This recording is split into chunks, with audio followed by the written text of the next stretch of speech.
SC రిజర్వేషన్ల వర్గీకరణ ప్రక్రియ తెలంగాణ రాష్ట్రంలో ముందుకు సాగుతున్న ఈ సమయంలో దళితుల్లో ఉండబడే ఏ ఒక్క కులానికి అన్యాయం జరగకుండా చూడాల్సిన బాధ్యత తెలంగాణ ప్రభుత్వం మీద ఉన్నదని ఈ సందర్భంగా ముందుగా గుర్తు చేస్తున్నా. ఈ పంపిణీ అనేది నిన్నటి వరకు ఉమ్మడి రిజర్వేషన్లలో ఏ వర్గం దోసుకున్నదో నిన్నటి వరకు గత 7 దశాబ్దాలకు పైగా దళితుల ఉమ్మడి రిజర్వేషన్లను ఏ వర్గం దోసుకున్నదో ఈ వర్గీకరణ అనేది ఆ దోపిడిని అరికట్టే విధంగా ఉండాలి. ఇంతకుముందు దోసుకున్న వాళ్ళకే మరింత దోసిపెట్టే విధంగా ఉండద్దని చెప్పి నేను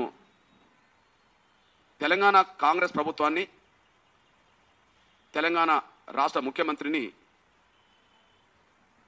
డిమాండ్ చేస్తున్నా, విజ్ఞప్తి చేస్తున్నా. మొన్న శాసనసభలో ఏ నిర్ణయాలైతే తీసుకున్నారో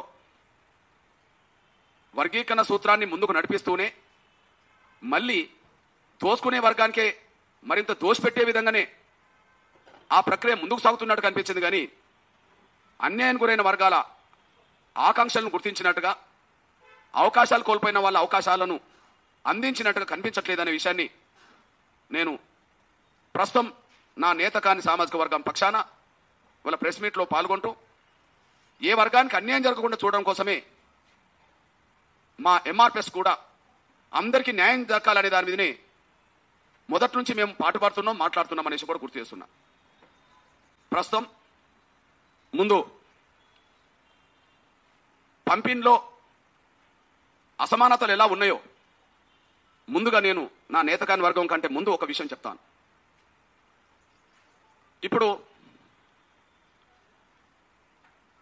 మొన్నటి నుండి తెలంగాణ రాష్ట్రంలో మాదిగల జనాభాకు తగ్గట్టుగా మాకు 11% రావాలి కదా అని అంటే కొన్ని స్వార్థపర శక్తులు లేదా పాలకులకు మాదిగల్లో ఉండే ఊడిగం చేసే శక్తులు, కొన్ని స్వార్థపర శక్తులు, వర్గీకరణ వ్యతిరేకించే స్వార్థపర శక్తులు, నిన్నటి వరకు తోసుకోవడమే అలవాటుగా మార్చుకున్న స్వార్థపర శక్తులకు 11% ఎందుకు ఇవ్వాలని చెప్పి అడిగేటోళ్ళు ఉన్నారు. సేమ్ టైం జాతికి అన్యాయం జరుగుతుందని తెలిసినా, ఇతర దళిత వర్గాలకు అన్యాయం జరుగుతుందని తెలిసినా, నేతకానితో పాటు చాలా కులాలకు అన్యాయం జరిగిందని తెలిసినా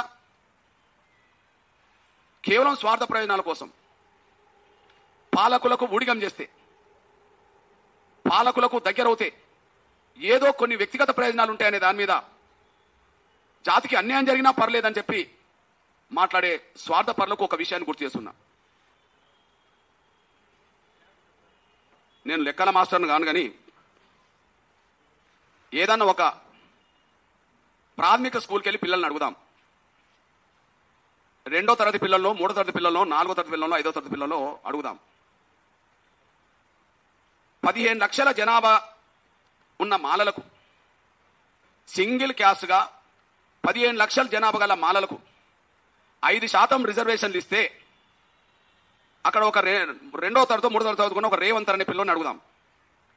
మరి 30 లక్షలు ఉండబడే మాదిగలకు ఎంత వస్తుంది చెప్పు అని అడిగితే బహుశా రేవంత్కు తెలియక 9 అన్నట్టున్నది.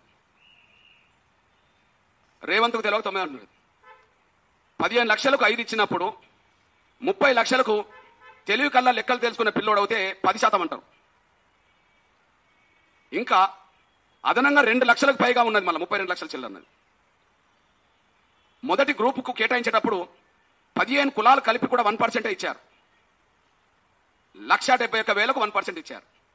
కానీ ఇక్కడ 2 లక్షలకు పైగా మాదిగలకు అదనంగా ఉన్నారు. మళ్ళీ 32 లక్షలు. 15 లక్షలకు 5 అయినప్పుడు 30 లక్షలకు 10 అవుతుంది. 2 లక్షల లోపు ఉన్న వాళ్ళకు 1% వచ్చినప్పుడు 2 లక్షలకు పైగా ఉన్న వాళ్ళకు కూడా 1% వస్తుంది. అంటే 32 లక్షలకు పైగా ఉన్న వాళ్ళకు 11% వస్తుంది.